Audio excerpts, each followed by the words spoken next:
Šį šeštadienį NKL rungtynėse susitiko NKL čempionai Klaipėdos Nafta Uni Aqua Service bei trečiosios vietos laimėtojai Marijampolės Sūduva Mantinga.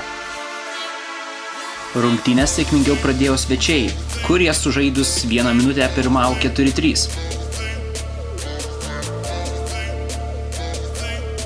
Tačiau Sūduva spurtavo 11-0.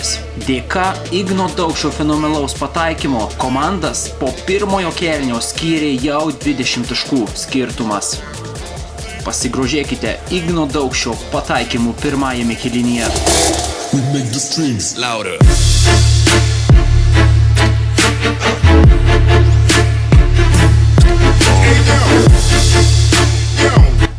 Antrajame kėlinyje po Gintauto Matulio dvitaškio Sūduvos Mantingos persvara tapo triuškinanti 49-25.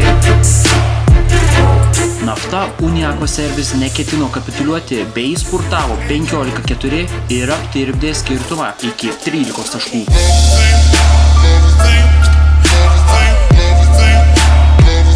Po ilgosios pertraukos Sūduva Mantinga į aikštelę žengė ryžtingai nusiteikusi.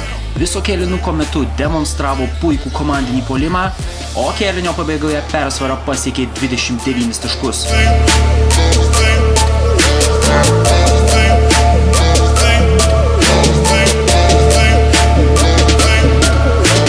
Kaip ir antrajame ketvirtyje, kėlinio pabaigą sėkmingiau sužaidė svečiai. Prieš lemiamą ketvirtį švieslentėje degė skaičiai 86-63.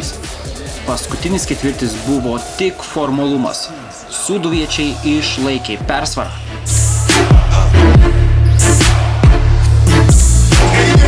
O 100 tašką ir teisę komandos draugus vaišinti picomis pelnė Tautvydas Kliučinykas.